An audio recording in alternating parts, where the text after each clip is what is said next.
Temos 3 alunos presencial, tá bom. É o suficiente para a gente falar um pouquinho aí. Bom, em primeiro lugar, conforme é de conhecimento dos 3, a semana passada era para a gente ter tido essa aula, estamos tendo hoje. Por problemas pessoais eu não pude vir, mas hoje estamos aí e nós vamos repor essa aula lá na semana do... É aquela semana que você não faz nada lá, antes da prova. A última semana antes da prova, semana de reposição lá, nós vamos repor. Tratarei de tentar adiantar o conteúdo para que não fique coisas para vocês estudar e ter a prova já na semana seguinte, né? Tratarei de trazer as coisas um pouco antes. Essa última aula vai ser uma aula mais decorativa e menos importante para que vocês já se adiantem para estudar, tá bom? Dito isso, boa noite. Dito isso, vamos para essa aula. Bom, vamos um pouquinho atrasado, mas vamos lá, vamos começar a unidade 3. Unidade 3 do material de vocês, nós já vimos aí um pouco de modelagem de sistemas. Modelagem matemática, né? É isso que a gente viu, né? Transformada de Laplace, sistemas dinâmicos. Isso aí é modelagem matemática. E vimos um pouquinho de função de transferência. E agora a gente vai estudar um pouco de estabilidade de sistemas de controle. Estabilidade. Esse é um tópico bem importante, né? Estabilidade. Que, como o próprio nome quer dizer, é isso aí mesmo, estabilidade. Tá bom? Então, nós já temos uma noção da parte... Boa noite. Uma noção da parte matemática. Né? Tá. As funções de transferências, espaços e estados.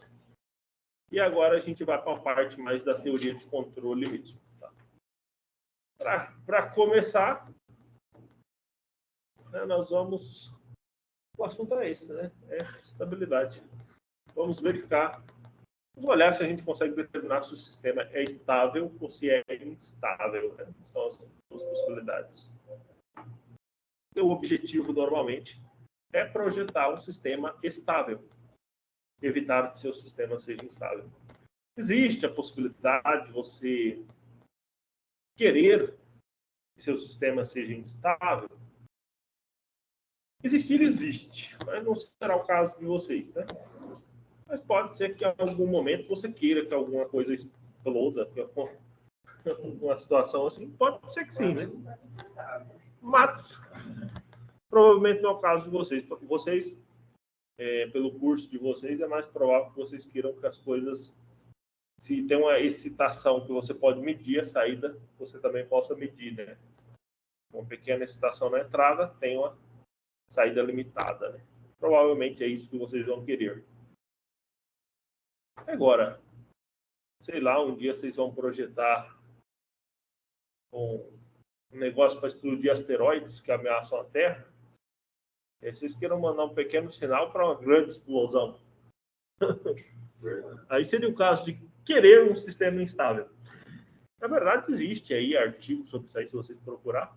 Existe algumas aplicações, mas aí são situações bem distantes do dia a dia da gente, tá? Sistemas instáveis. O que a gente normalmente quer é a estabilidade.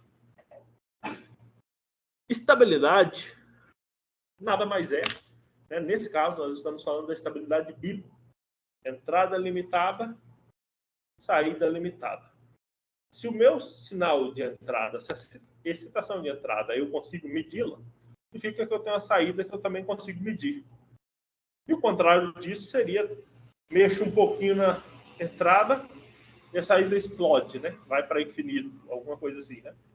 Vamos imaginar um acelerador, né? Você aperta ele só um pouquinho e o carro dá uma aceleradinha. Isso é o que você espera, né? Vai trabalhar aí como engenheiro mecânico, por exemplo. Você vai projetar o sistema de aceleração do carro, você não quer que o cara encoste o pé no acelerador e o carro, né, deu uma arrancada aí, um negócio meio perigoso, né? E esses problemas são reais. Às vezes tem até recall, né? Recall. Geralmente eles não falam que esse é o problema. Geralmente, falam, não, inventam um outro problema mais simples, mas geralmente tem problemas aí, justamente, né, que a saída é um pouquinho descompassada. É um caso de sistemas instáveis, tá? E aí, né, esse é o exemplo de um carro, né, seria um sistema mecânico, temos, por exemplo, um livro estava de controle que ele trazia para foguetes e aviação, foguetes e aviação. E aí tem essa questão também, né, do o foguete não explodir, né, quando ele sai. Você quer que o foguete sobe, né, ele tem que atingir aquela velocidade de escape da atmosfera, né, ele não pode sair muito lento, senão ele não escapa, tem que sair com a velocidade de escape, mas também não pode explodir, né? Então, a brincadeira de hoje é sobre a estabilidade. Quem que é o José Fernando? Quem é o José Fernando? Já veio pra lá. Nunca veio para aula? Tá bom. Boa noite, José. Boa noite. Ah, bom. É culpa do professor também, né? Seu rio do tá? Melhorou.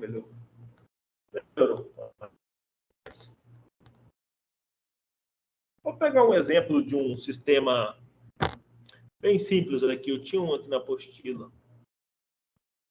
Esse aqui, ó. Você já tentou equilibrar uma vassoura? Coloca o dedinho nela aqui, coloca ela para cima. Já tentou fazer isso? Quando era criança? Né? É difícil, né? Esse é um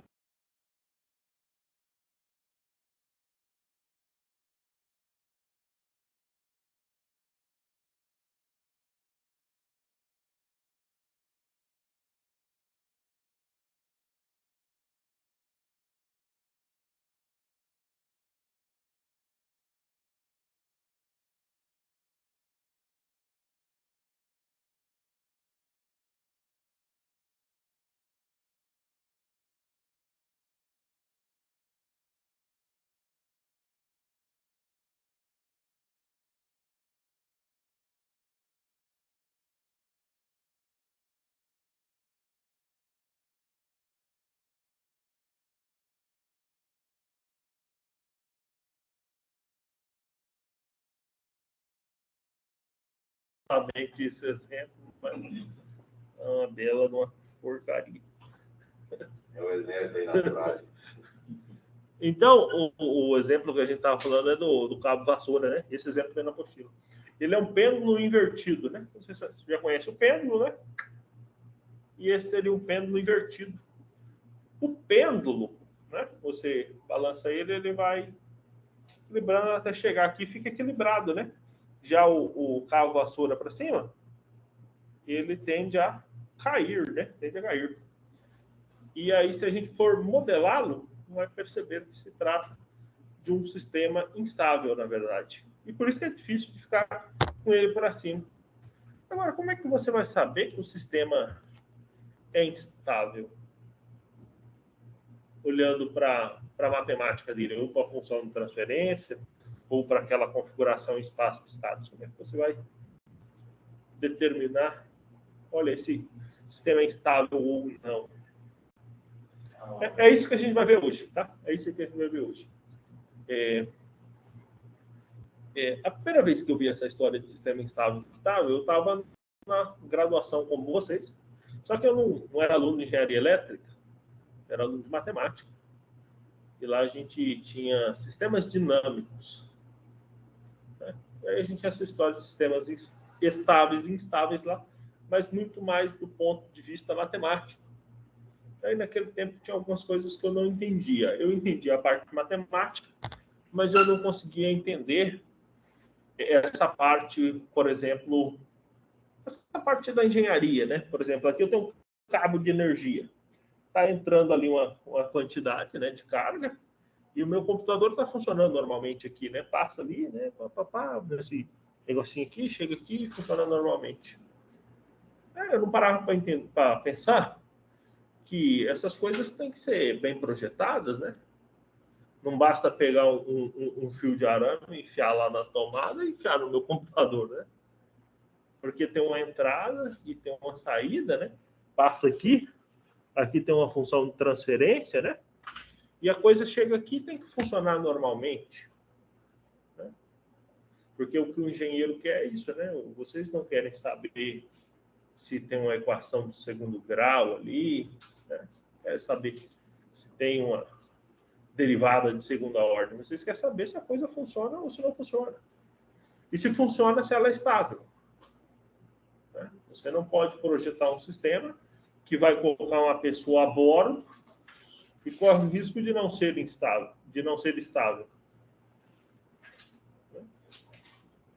Você não pode projetar o sistema de aceleração do carro, coloca 5 pessoas dentro do carro e aí se descobre que quando você toca o acelerador, o carro dá um salto para frente. Tipo a motinha bis. Então você tem que estar preocupado aí com o bom funcionamento. E por trás do bom funcionamento tem essa parte de matemática. Tá? Claro que para vocês a parte matemática é importantíssima, mas vocês também têm um olhar muito mais para essa parte de funciona ou não funciona. Tá? Então começamos aí com esse exemplo aí do guarda-chuva, do cabo vassoura, que é um sistema instável. E o que nós vamos ver hoje são alguns critérios para determinar estabilidade. Vou dizer algumas coisinhas aí para verificar se o sistema é estável ou instável.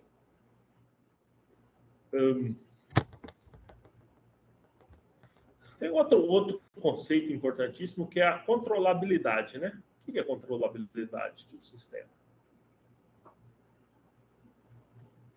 Se lembra? Controlabilidade, observabilidade? Não se lembram?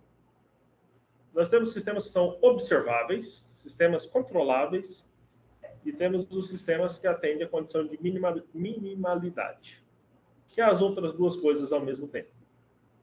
Significa que tem sistema que você pode observar o que acontece, tem sistema que você pode controlar o que acontece. Agora, se você quer controlar, você precisa saber se o seu sistema é estável ou não. Então, esse é um passo importante. E o resumo é isso. O que nós vamos fazer é isso. Tá? Então, considerem esse sistema aí. Entrada, saída, função de transferência G de S ali.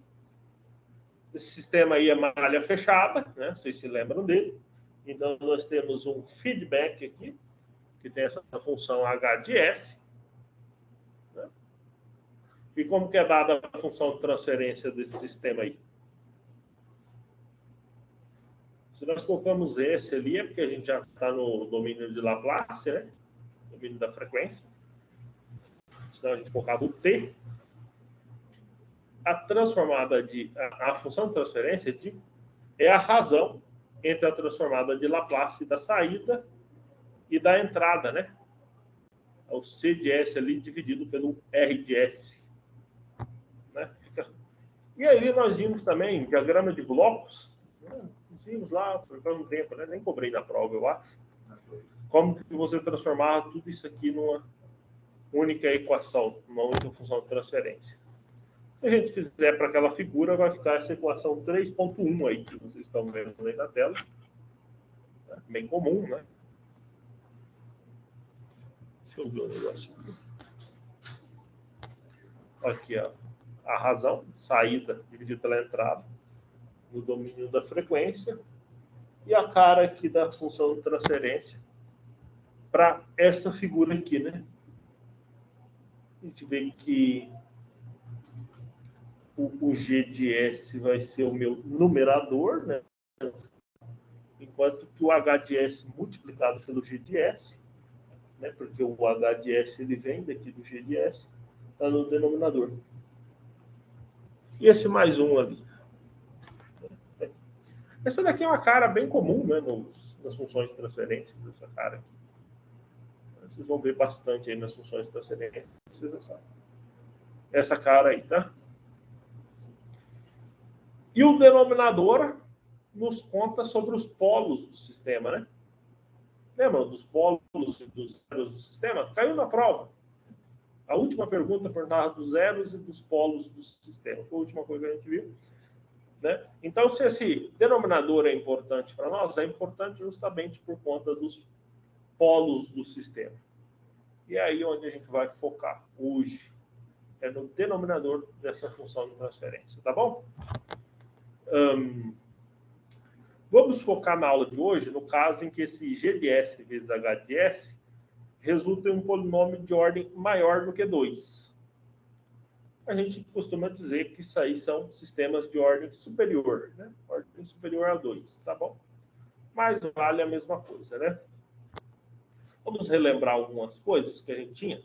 Então, segura na mente de vocês o g de s e o h de s, que são, evidentemente, aqui, a função de transferência do sistema e a retroalimentação.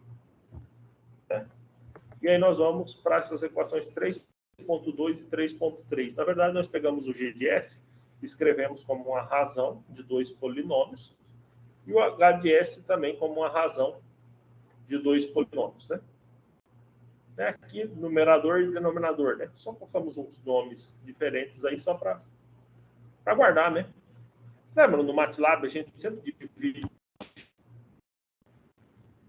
vetores, né? Numerador, denominador.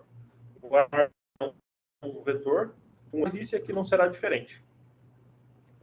Então, nós teremos aí a função de transferência g de s em 3.2 e a função de transferência h de s em 3.3. Se nós pegarmos essas duas equações e trouxermos para essa equação 3.1, substituir aqui, ó, no g de s e no h de s, esses valores aqui, a gente passará para umas funções um pouquinho mais feias, né? Aqui, ó. Essa primeira aqui. É só a substituição, tá? Você pega aqui essas duas e substitui na 3.1, tá? Ó. Pega 3.2 e 3.3 e substitui aqui, ó. Aqui é onde está g de s, você vai colocar p de s sobre q de s. Aqui onde está h de s, você vai colocar n de s sobre d de s, e você vai chegar nessa expressão aqui. Aqui na expressão 3.4 está apenas escrito na forma de polinômio. O que é a forma de polinômio? O coeficiente de uma incógnita no domínio S elevado a m vezes S na m menos 1 até o último, né? Ou seja, um polinômio aqui e outro polinômio aqui embaixo. Dois polinômios, é só isso que tem aí. Só está escrito como dois polinômios, porque sempre serão polinômios, tá bom? Se vocês estiverem estranhando a cara desses polinômios, nossa, que negócio esquisito, não se preocupem. Vamos apenas lembrar que são polinômios e mais para frente tem um exemplo para vocês resolverem. E aí vai ficar mais simples de entender. Mas nada além disso, são dois polinômios, tá? Uma carinha de dois, genérica de dois polinômios, tá bom? A gente pode escrever essa equação 3.4 aqui, fatorando o numerador e o denominador da função de transferência, tá? Isso a gente pode fazer no MATLAB, tá? Pega essa parte de cima, essa parte de baixo, escreve dois vetores, e no MATLAB tem um comando para isso, né? Que é o comando roots, que te dá as raízes do sistema. Roots, que é raízes, né? Como é que você faz? Veja aí esse polinômio aí da tela. Polinômio P de S. Como é que eu encontro as raízes dele? Simples, você pega os coeficientes aqui, ó. Aqui no primeiro é 1, aqui no segundo é menos 10, aqui no terceiro é 40, menos 70, 39, e tem mais um aí, né, que não dá de ver. Você concorda comigo? Tem mais um? Porque ele vai até o S elevado a 0, né? Essa no S elevado a N vai até o S elevado a zero. Se ele não aparece, então o último coeficiente é zero. Então, para o MATLAB, eu armazenaria esse vetor assim, ó. 1, que é o coeficiente do S à quinta, menos 10 é o coeficiente do S à quarta, 40 é o coeficiente do S à terceira, menos 70 aqui, 39 aqui, e o S elevado a zero, como ele não aparece, significa então que ele está multiplicado por zero. Se eu escrevo o comando roots e coloco ali o pezinho, ele me dá todas as raízes desse polinômio. Porque eu acredito que os senhores não saibam calcular essas raízes aí analiticamente, sabem? Não. Do polinômio de quinto grau? Não, né? Mas com o MATLAB a gente conseguiria calcular as raízes. Deixa eu fazer um exercício com vocês. Vamos calcular as raízes de dois polinômios aqui rapidamente. Tá? Vou colocar aqui uns polinômios mais simples para vocês fazerem aí. Vou colocar um P de S igual S mais 10. Um polinômio bem simples para vocês calcularem a raiz ou as raízes. Façam isso aí. Isso aí não vai dar trabalho, façam. Só aí no caderno aí. Pode fazer. Raiz é 10, não é? É 10? É. Somando, na verdade. Ali é um 5, professor? É P de S. É a letra S. P de S igual a 5 mais 10? S mais 10. É um ponto. Sim. É um S. Oi? Isso é um ponto. Isso é um ponto. Mas o que você precisa fazer para calcular a raiz? Você se lembra? O que é a raiz de uma função? Esse S mais 10 é uma função, correto? O que é a raiz de uma função? Pode ser igual a 0? Quando a função corta o eixo das abscissas. Ou quando você iguala a função a zero.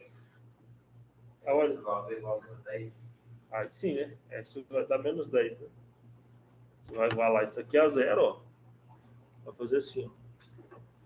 0 igual S mais 10. Aí essa daqui é S é igual a menos 10, né? Só tem uma raiz, né? Só. Simples de calcular, né? Faz uma segundo grau aí. Tá bom. Pessoal, quantas raízes tem aí? Uma. Essa raiz é real, né? Beleza? Vou deixar vocês copiarem essa conta brilhante aí. Só uma raiz, né? Tem chance de ter alguma outra escondida? Não, né?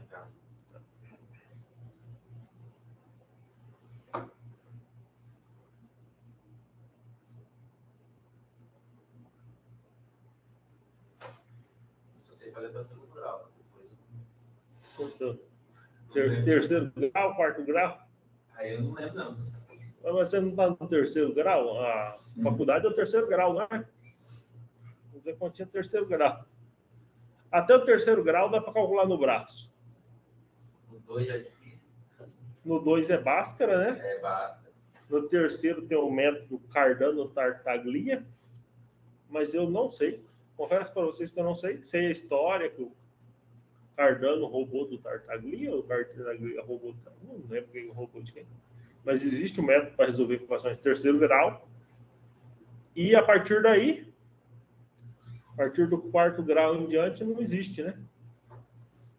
Existe, é claro, alguma equação muito sem vergonha e conveniente. Né? Tipo, o cara coloca assim, ó, vou resolver uma equação do sétimo grau aqui, ó. S elevado a 7 é igual a 0. Essa daí é do sétimo grau e eu consigo resolver, hein? Mas, de forma geral, não existe métodos para calcular raízes de polinômios de grau maior do que 3. Tá? Eu calculei aí para vocês de grau 1. Vou aproveitar e colocar uma outra aqui para vocês. de grau 2.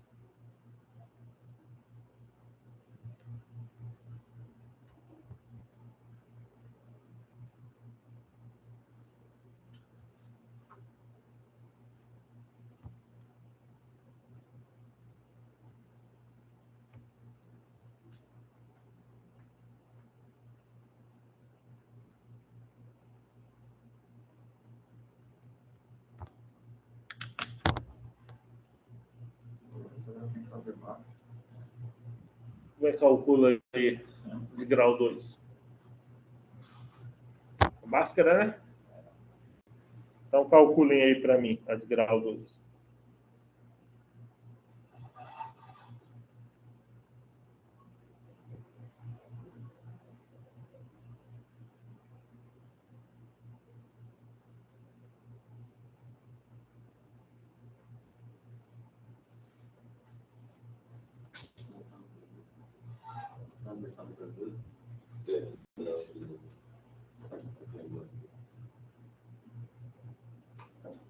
Estou esperando vocês calcular essa daí, hein?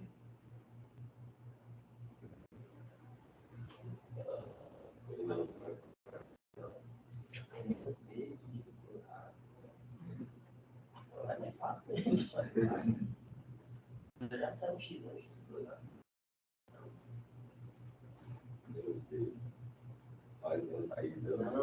Não, você sabe qual que é o X2. Raiz menos raiz quadrada de 116,52. Deu raiz aí? Deu raiz. Eu.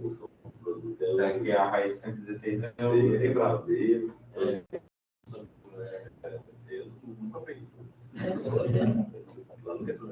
É factorial 116 ainda? Eu acho que não tem raiz, hein? Ou tem? Tem. Tem duas raízes complexas. Duas raízes complexas, né? Isso. Tem duas raízes complexas. É isso que deu, hein? Duas raízes complexas. É, não tem raiz real, né? Não. Significa que o nosso delta, vocês se lembram do delta? Lembra quando vocês perguntavam assim, professor, quando é que eu vou usar esse negócio na minha vida? Aí, o delta deu negativo, né? Não, é positivo. Porque dá menos 4. Deixa eu ver, o delta é b ao quadrado, né? B ao quadrado é 0. O b é menos 4. 4S? Não é 45, não. 4S, gente. Ah, porque 45. Não, 45. Se fosse 45, você acertou. Ah, não, pera. Uai, se fosse 45, não ia ser o B, é verdade.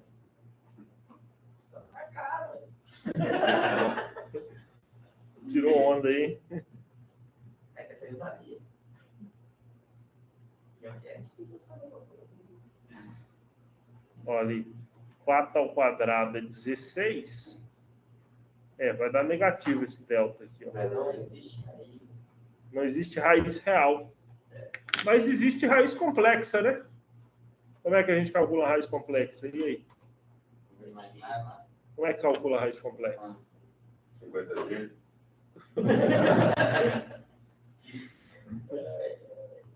Deixa eu... Ó, vamos ver aqui como é que ficaria a raiz complexa. Vou colocar a máscara aqui, vou tentar fazer aqui. Ó. Então, aqui no meu caso, S é igual a menos B, que vai dar 4 positivo, mais ou menos, raiz de B ao quadrado. O B é menos 4. Menos 4 ao quadrado dá 16. Menos 4 vezes A vezes C. 4 vezes A é 4 vezes 1. Vou fazer aqui na minha calculadora. O negócio aí. 4 vezes 16. Dá 4 vezes 16, 64, né? 64. Aqui, ó. Isso aqui dividido por 2 vezes A. Divide por 2, né? Então, meu S é 4 mais ou menos raiz de quanto? 16 menos 64? Menos 48? Menos 48 sobre 2. E como é que eu vou calcular a raiz de menos 48? Vocês sabem? Pode?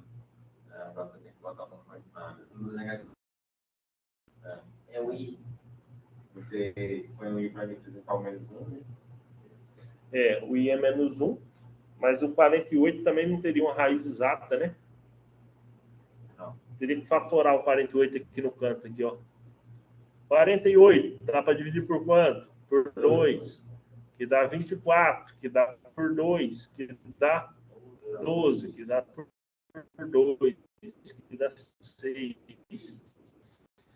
que dá por 2, que dá 3, por 2 ao quadrado, dá para tirar 4 para fora da raiz, né?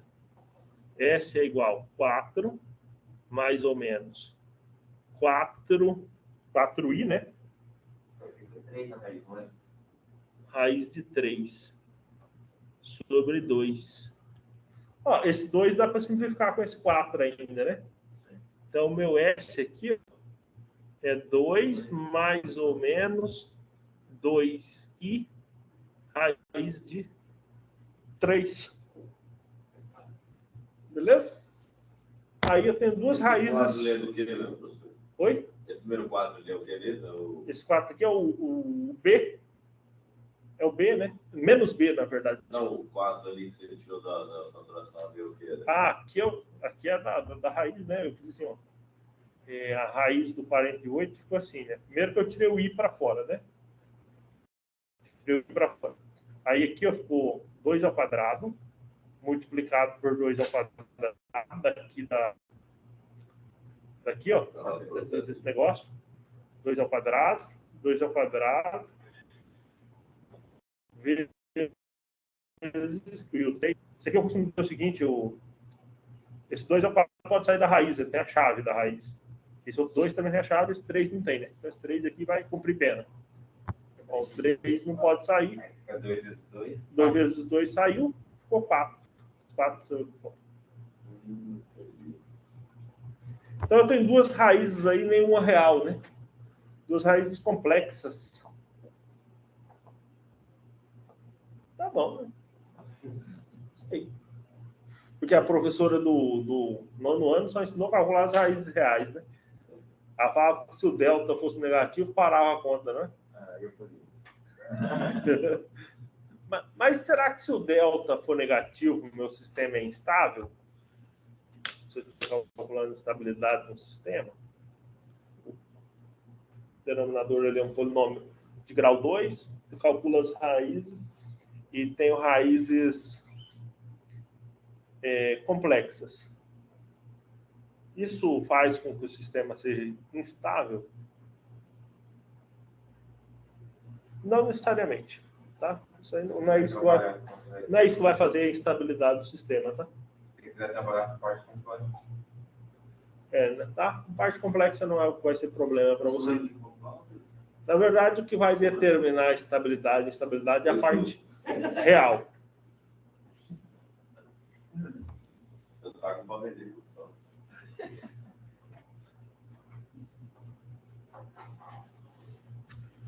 Tá, então o polinômio de grau 2, Bhaskara, né?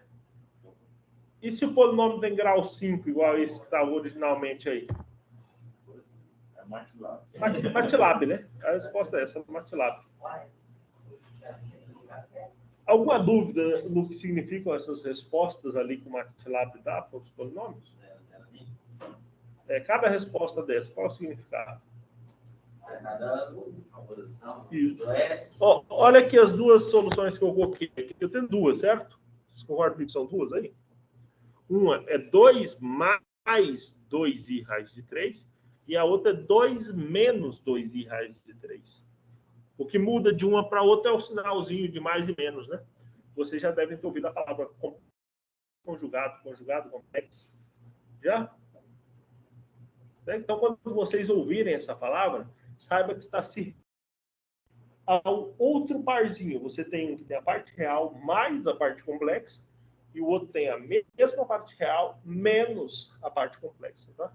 Então, quando vocês estiverem lendo aí algum artigo, alguma coisa e aparecer aí, essa história do complexo conjugado, né, está se referindo a dois pares de número, como é o caso que a gente tem ali. O que muda de um para o outro é o sinal da parte complexa, tá? Ah, outra coisa. Esse polinômio que eu calculei as raízes tem grau? E quantas raízes tem? 2. Aliás, mesmo quando vocês calculavam lá com a professora do 9º ano, ela falava assim, ó, se o delta é positivo, 2 raízes. Se o delta é 0, 1 raiz. Se o delta é negativo, ela falava que não tinha raiz, né? Bom, agora a gente está vendo que se o delta é negativo, tem raiz também, só que a raiz não é real, né? Tá? A raiz é complexa. Na verdade, então, se o seu polinômio tem grau 2, ele tem 2 raízes. A dúvida é o seguinte, quantas raízes são reais, quantas são complexas? Se o seu delta é negativo, suas 2 raízes são complexas. Se o seu delta é positivo, suas raízes são complexas também, mas são reais. Porque todos os números reais são complexos, evidentemente, com parte do a zero. E se o seu delta é 0, você tem uma raiz real, que é a comparte imaginária 0, e uma raiz complexa. Mas você sempre tem 2 raízes. Na verdade, o seu número de raízes é igual ao maior grau do polinômio. Se o seu polinômio tem grau 5, você tem 5 raízes. Olha aí, então, esse polinômio que a gente tinha aí que a gente tem na apostila, calculado aí as raízes dele pelo MATLAB. São 5 raízes. Vamos analisar essas raízes. A primeira raiz é 0, né? Vocês estão vendo aí? É 0. A parte real e a parte complexa do número é 0. Significa que essa raiz aqui é 0 mesmo, tá? Isso aqui seria um número real, na verdade, tá? A primeira raiz e as 2 últimas são números reais. Por quê? Porque as partes imaginária é o i, né? As partes imaginárias são nulas, né? Certo? Então, são números reais. As 2 segundas raízes aqui, essas daqui são números complexos, porque a parte imaginária existe, né? Uma é 2 positivo e a outra é 2 negativo. Professor, nesse comando que ele usa, ele põe na ordem. 1, menos 10, 40, 70. Tem que ser na ordem. Tem que ser na ordem do polinômio. Tem. Porque você entende que esse 1 aqui está se referindo ao essa é a quinta. Tem que pôr o 0. Inclusive, esse 10 aqui, esse zerinho aqui do final, se refere à parcela que não aparece aqui, que é o S elevado a 0, tá? Isso. Não só tem que ser na ordem, como tem que estar completa, né? Ó, é constante. Essa é a quinta, essa é a quarta, essa é a terceira. Se pulasse um cara desse, nós tínhamos que meter um zerinho no lugar, entendeu?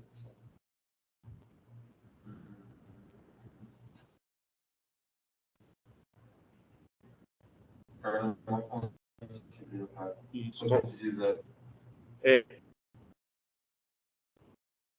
0.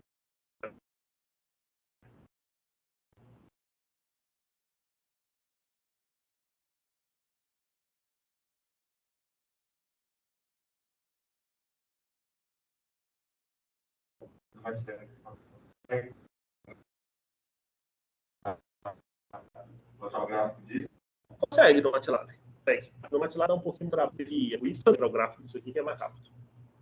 Ou no Wolfram. Vocês conhecem o Wolfram? Esse polinômio lá, o Wolfram, você digitar o Wolfram, você digita errado.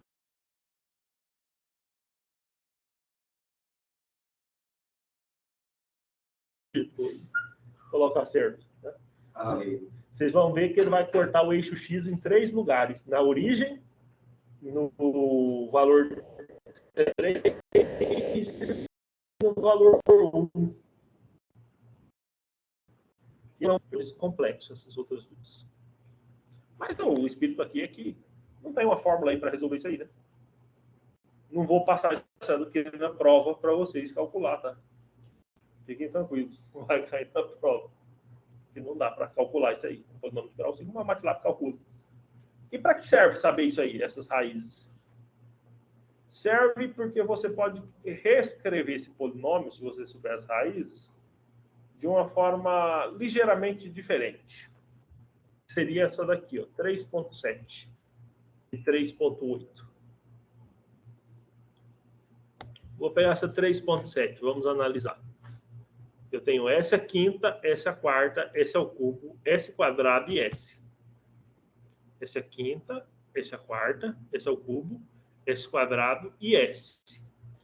E aqui aparece, junto com cada um deles, aquela raiz que eu encontrei. Por exemplo, a primeira raiz é 0.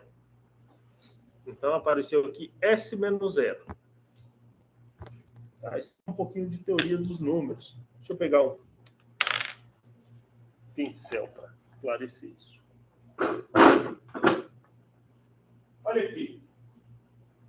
Se a gente está igualando isso aqui a zero, está colocando igual a zero aqui, significa que isso é zero, ou isso é zero, ou isso é zero, ou isso é zero, ou isso é zero. Concorda comigo?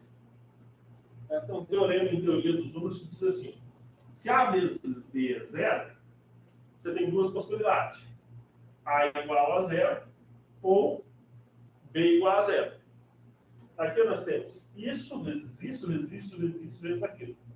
Se nós estamos dizendo que é zero, então as possibilidades são: essa parte é zero, essa é zero, essa é zero, essa é zero, ou essa é zero. Porque daí eu reduzo o problema de encontrar raízes. Nessa primeira aqui, eu estou dizendo que S menos zero é igual a zero. Qual que é a raiz aqui? Zero, que era aquela primeira raiz que a gente encontrava. Essa segunda aqui aparece em 2J, significa que nós estamos falando de uma raiz complexa. E essa daqui também, vou deixar para explicar por último. Vamos falar do S menos 3, raiz real. Dizer que S menos 3 é igual a zero é a mesma coisa que dizer que S é igual a 3, que era uma das raízes que aparecia aqui anteriormente. Essa daqui, ó. Né? E aqui, S menos 1. Dizer que S menos 1 é igual a zero é equivalente a dizer que S é igual a 1. Né? As raízes reais são mais fáceis de enxergar. Né? Vamos dizer assim, ó, qual problema é mais fácil de vocês encontrar uma solução? Se você estiver olhando para ele. Vou dar uma equação do segundo grau para vocês, sem ter que fazer conta. De duas maneiras. X menos 2 multiplicado por x mais 3 igual a zero. Essa daqui é a equação do segundo grau. As raízes aqui estão na nossa cara. Estão ou não? Sim. Quais são as raízes dessa equação? 2 e menos 3 são as raízes da nossa.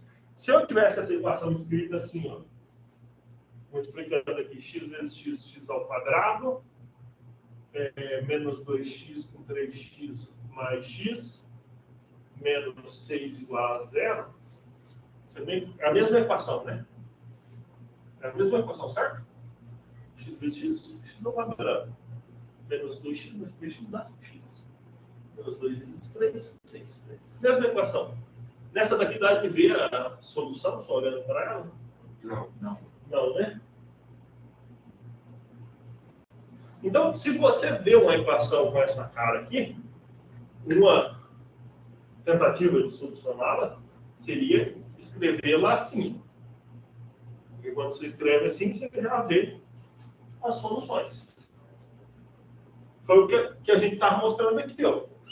Nesse PDS aqui, as minhas soluções estão escritas aqui.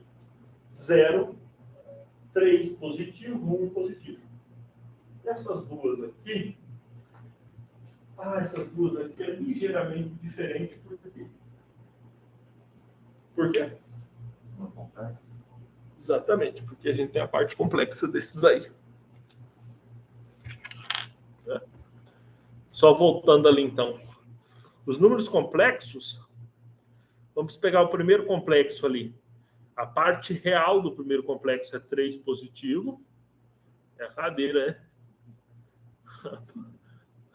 A cadeirinha ali do Adições.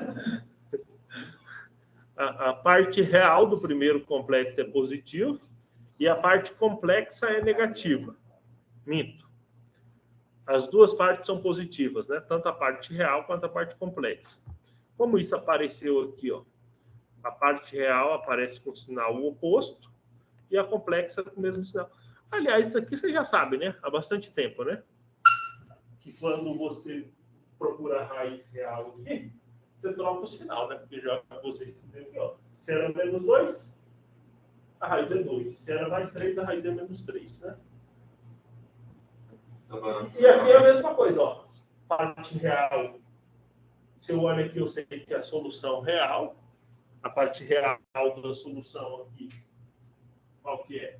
É 3 positivo, certo? Então, aqui a parte real é 3. E aqui esse mais 2J significa que a minha parte imaginária é 2i. Essa é a minha solução. E aqui, ó, aparece o menos 3 também. Significa que é 3 positivo a parte real. E o 2J é menos 2, né? Menos 2i, parte imaginária. Mais 2. Mais 2? Mais ou menos. Menos 3 mais 2 pelo outro lado. Daí. O primeiro é negativo, o 2, o segundo é positivo. Aqui? É. Aqui é mais. O negativo fica positivo. É os dois, mas... Não, mas o 3 é positivo, né? O 3 e o 2 é positivo. No primeiro, o 3 é positivo, o 2 é negativo. Verdade, né? Positivo é negativo, negativo é positivo.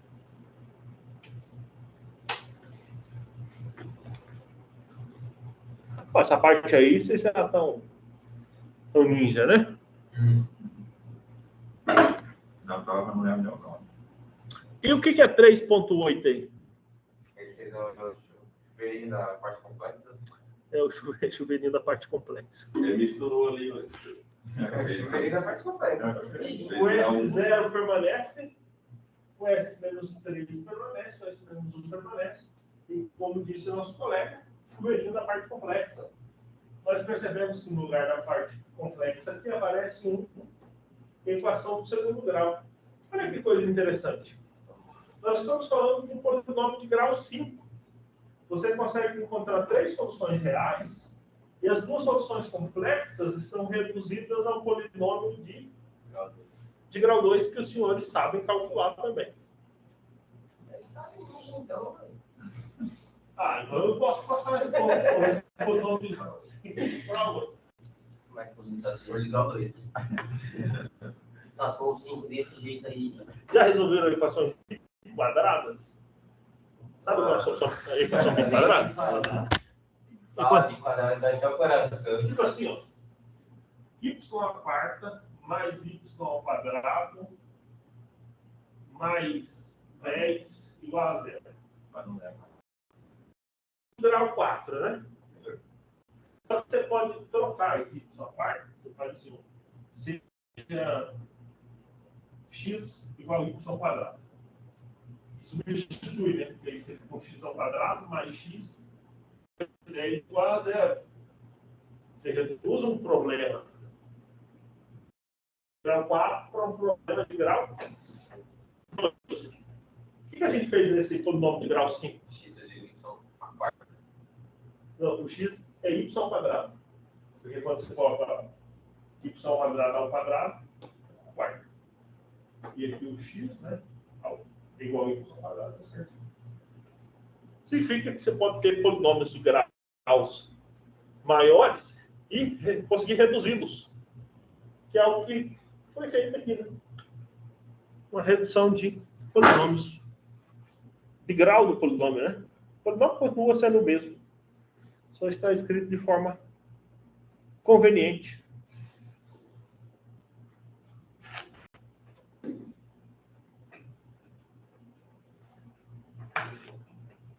Acreditem ou não.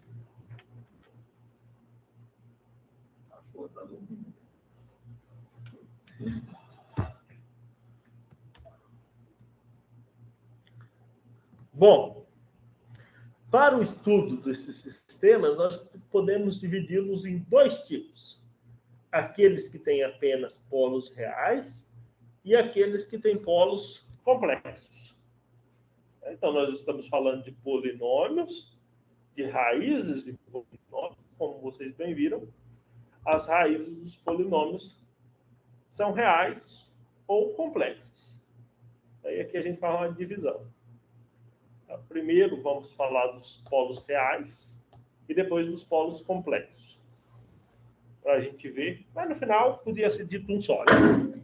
Vamos lá, vamos começar com os polos reais. Né? Começamos com sistemas que têm apenas polos reais. Submetemos a entrada de grau, blá, blá, blá, blá, blá. Ali o meu C de S. Né? Esse polinômio aí. Beleza? Ah, tá bom. Só continha, transformada de Laplace. Ah, aqui é importante. Só percebam que na transformada de Laplace aqui, ó, aparece um PI aqui no domínio do tempo, né? Vocês estão vendo o PI aqui em cima? No expoente. Esse PI aí tratam-se dos polos, tá? Dos polos, das soluções daquele polinômio que é o denominador. No domínio do tempo, ele está aqui no expoente. Vamos pensar no limite quando o tempo vai para infinito. Né? Limite quando o tempo vai para infinito. O que vai acontecer aí se esses caras forem positivos? Vão para infinito também, né? Vão para infinito. Num sistema, o que significaria a resposta minha aí para infinito? Instabilidade, né? Instabilidade.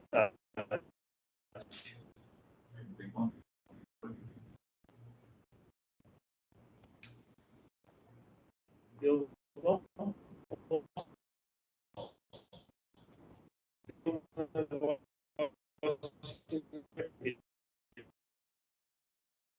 não do tempo, tá? Hoje eu transformando da plástica. Conclusão. Os sistemas que tenham ao menos um polo real positivo são instáveis. Só isso que vocês podem copiar, tá? Então, para frente, vocês podem anotar no caderno. Anotem esse último parágrafo aqui, que essa daqui é a conclusão de tudo.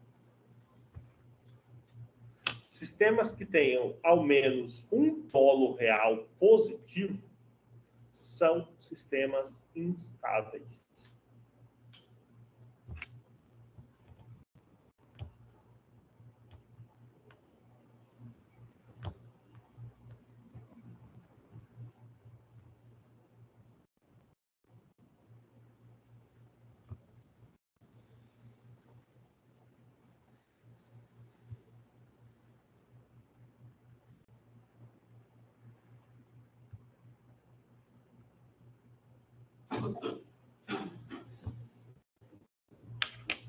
Sistemas que tenham ao menos um polo real positivo são instáveis.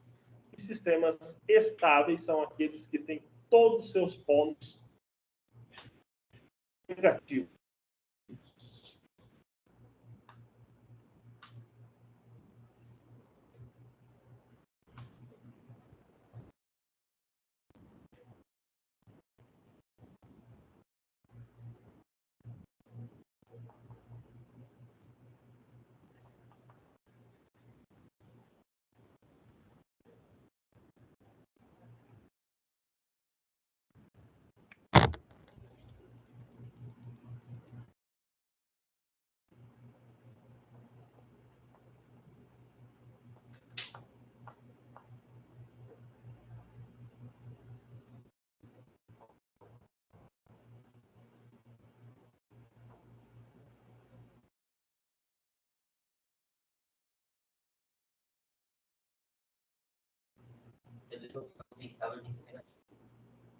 Oi? No sistema 6. Polos, né? Todos os seus polos negativos.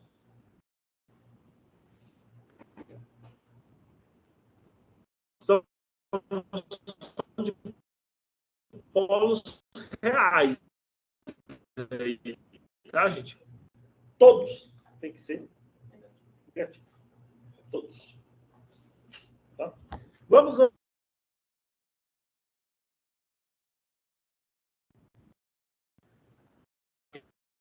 aquele negocinho no bichinho aqui, ó.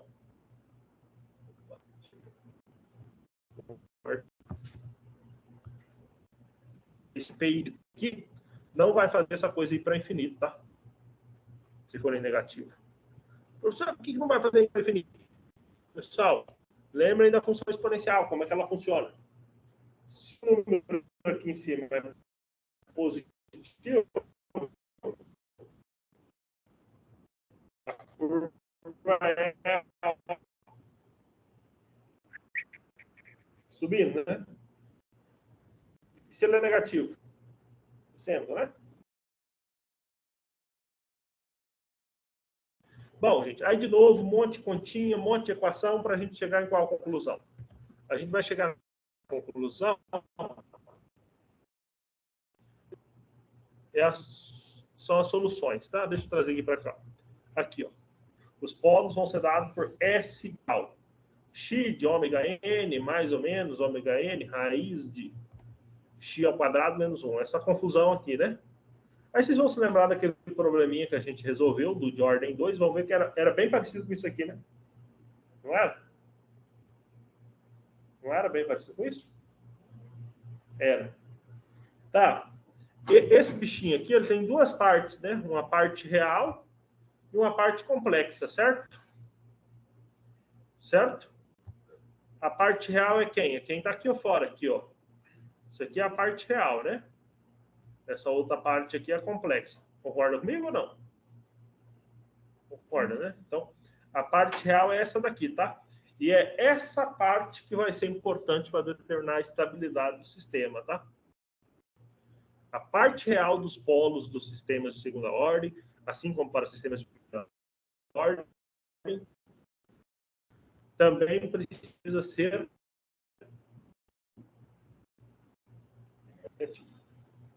para todos os polos.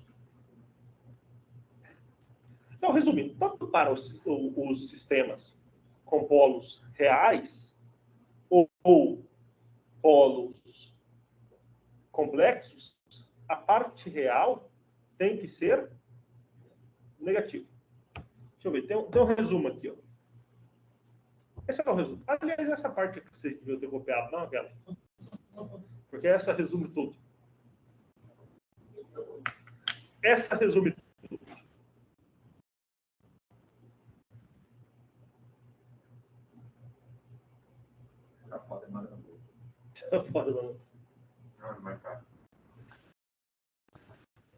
Essa parte aí resume tudo.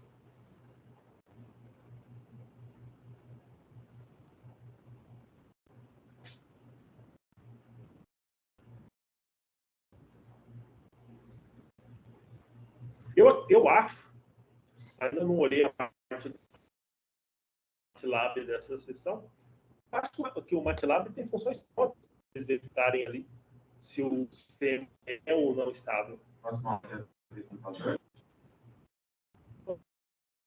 Vamos fazer, não na próxima, depois da próxima. Eu acho que o MATLAB tem funções prontas.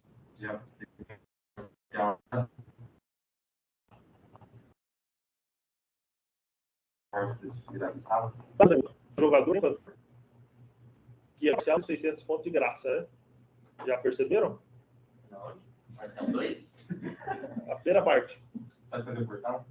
Só desistirem e respirarem, vocês ganham 600 pontos. Aí tem mais 400. 400? Não, a segunda é 1.500. Não, 1.500 é o total. Isso. Dos 1.500, vocês ganharam 600 pontos. Aí vocês têm que fazer o desafio nota máxima lá para ganhar mais não sei quantos pontos. Você já foi. Já foi. Não, vocês estão falando da parcial 1, né? Não, mas da transversal entra no... Entra na 1 e na 2? Entra na transversal, entra em tudo. Ah, tá bom, eu não sei. Ó, A parcial 2, parcial 2? Eu estou perdido, já me perdi. Os 1.500 pontos são para o terceiro. Não, estou falando dos 1.500. Os 1.500. Eles são divididos em 3 partes, os 1.500. Uma de 600, outra de 50 e outra de 50. Isso. Os 600, vocês já ganharam.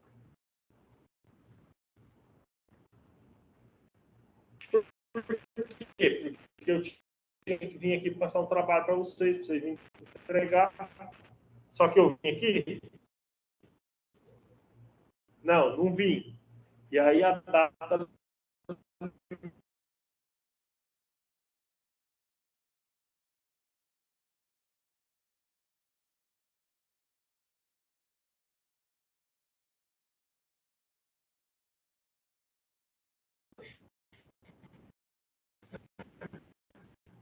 Estamos colocando duas partes.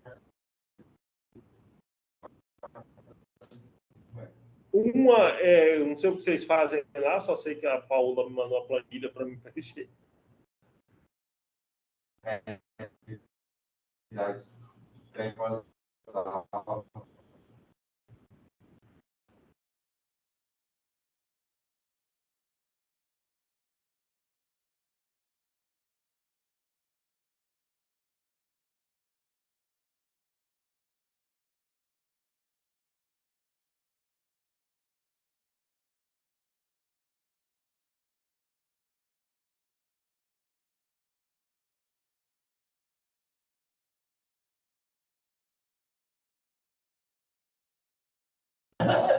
Não achei nada a ver, não. O professor avalia ele, ele quer avaliar o professor. Enfim, vocês têm 600 pontos lá. O resto virar, tá? Não sei porque a gente estava falando disso, mas tem isso aí. Outra coisa, gente. E se o sistema tiver na forma de espaço de estados? Porque o que a gente viu aí era função de transferência, né? Função de transferência tem um denominador, que é um polinômio, e você encontra as raízes. Pessoal, se estiver na forma de espaço de estados, aí é até mais lindo. Porque você vai ter uma matriz A. E é pela matriz A que você vai determinar. Lembra? Você tem a matriz A, B, C e D? Lembra ou não lembra mais? A, B, C e D? Então, são pelos autovalores da matriz A. Autovalores da matriz A. Vocês lembram como calculam autovalores?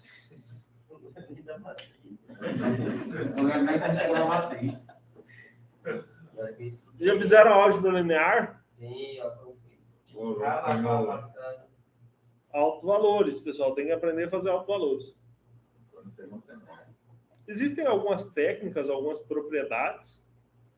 No meu doutorado inteiro, eu trabalhava com essas matrizes aí, e a minha matriz A era sempre triangular inferior, né? Era tudo zero para cima. E tinha uma propriedade que eu podia calcular só o produto da diagonal. Não precisava fazer toda aquela continha de autovalores para mim calcular a estabilidade.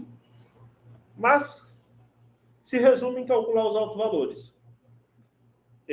Você pode, acredito também que o MATLAB tem uma função que te diz se é estável pela matriz, mas com certeza o MATLAB tem uma função que é autovalores, deve ser escrito...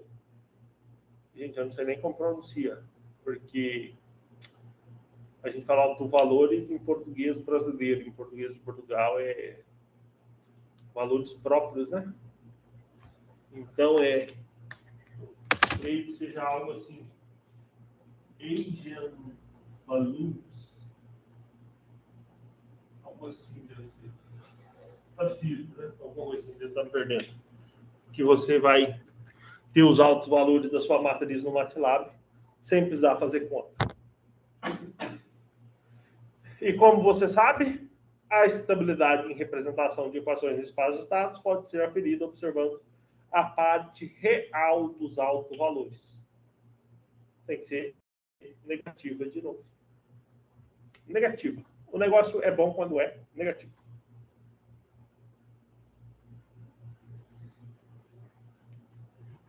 Certo? Até aqui? Certo. Certo. Sendo os polos de um sistema, assim como os zeros números complexos, podemos utilizar o plano real complexo para visualizar o posicionamento dos polos. Só isso aqui é só uma questão gráfica, tá? A utilidade dela é didática, tá? Na prática não é muito viável você desenhar um plano, porque aqui a ideia seria você desenhar um plano real complexo e ver, né, seus polos e zeros, né? Então, nesse plano ali, ó, o eixo das abscissas corresponde à parte real e o eixo das ordenadas à parte imaginária. Eixo das abscissas, aqui, parte real. Eixo das ordenadas, parte imaginária. O que a gente queria saber? A gente queria saber se a parte real dos polos é negativa. Então, por exemplo, aqui, ó, polos de G1 e G2. Vou voltar aqui um pouquinho. G1 e G2, né, essas duas funções aqui, tá? Vamos ali ver os polos dessas funções. G1 e G2. Aqui está a parte real, o eixo das abscissas. Ó. Daqui para cá são números negativos. Daqui para lá são números positivos.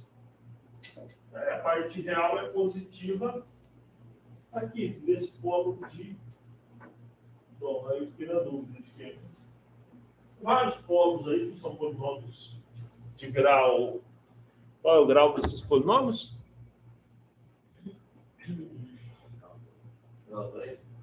Grau 4, né? Grau 4. Grau 4. Quantos eu tenho aqui, então? 1, 2, 3, 4, 5, 6, 7. Deve ter um oitavo aí subido, né? 1, 2, 3, 4, 5, 6, 7. Atrás da legenda. Mas Ou pode coincide. ser coincidido. Pode coincidir com o outro, né? Isso. Porque, teoricamente, se são duas de grau 4, são 8 raízes. Né? Então, essa definição do quadrante a gente não consegue definir se é real, não é? Então, a parte real eu olho aqui, tá? Daqui para lá, significa a parte real é positivo. Que não serve. Aliás, não serve. Não presta na parte... A parte real eu quero que seja negativa. Então, me interessa a parte real daqui para cá. Tá? E todos os polos tem que ter a parte real negativa. Não é assim, dois polos têm a parte real negativa e os outros não. Por exemplo, vamos pegar aqui, ó, G1. Quantos polos tem? Quantas raízes tem esse polinômio de grau 4? 4 raízes. 4 raízes. Aqui também 4 raízes. Né? Deixa eu ver aqui qual que é a análise aqui do meu material aqui, porque ali a gente só vê 7 e eu não consigo ver a diferença. Não sei se você está conseguindo ver a diferença, mas eu não estou vendo a diferença desse X para esse X. A bolinha eu estou conseguindo ver a diferença do papel. A bolinha de um é menor. É, mas o X eu não estou conseguindo ver a diferença. Vocês estão vendo a diferença? Professor, aí ó, onde está a bolinha grande é um e a bolinha menor é outro.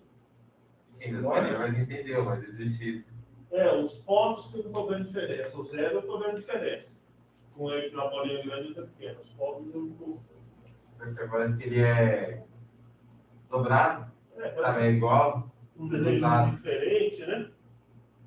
Só muda que um é positivo lá para cima e o outro é negativo. Fez essa legenda aqui, é um verbo do filho da mãe. Não dá para entender qual é a diferença, né? Quando você escreve artigo científico, né? Você manda um negócio assim, o pessoal enche as paciência, porque tem que fazer um negócio, tem que ter cor diferente, tem que ter formato diferente, por causa da impressão preto e branco. Aí o cara me fala o material e faz o negócio ali, não dá para saber quem é quem. Deixa eu ver aqui. Aqui diz que os polos das funções são representados pelo X e o zero pela bolinha. Tá bom, entendi. Tá.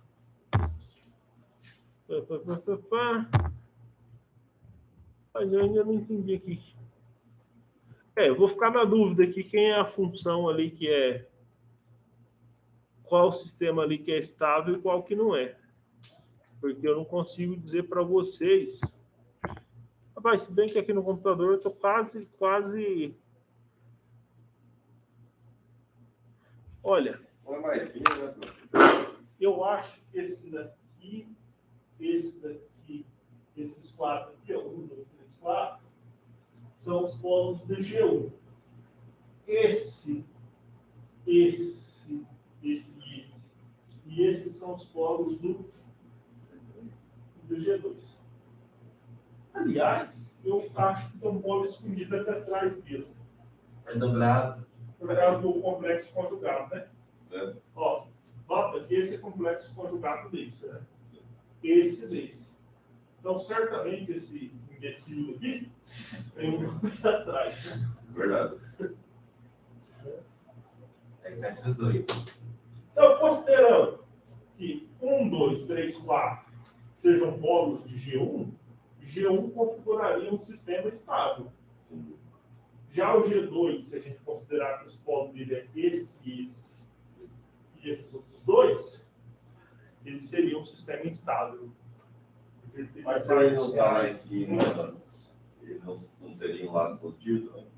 Então, mas aí você está olhando para a parte imaginária, quando você olha no eclipse. Ah, E o que determina a estabilidade é a parte Real. real. Tem que ser negativo para a parte real. beleza. Mas é bem isso mesmo, tá? Tem um polo aqui atrás da legenda.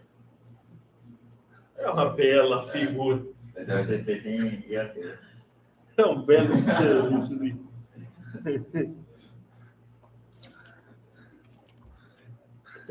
Esse aí é aquele gráfico que ele coloca ali na apostila.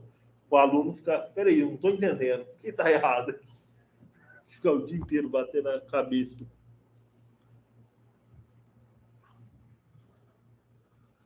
Sem o auxílio. Vamos parar aqui. Vamos parar, intervalo, depois nós voltamos. Deixa eu ver que hora que é aqui. 8h23. Vamos voltar depois de 10 minutos, tomar água. Nós voltamos daqui para frente. Então tá.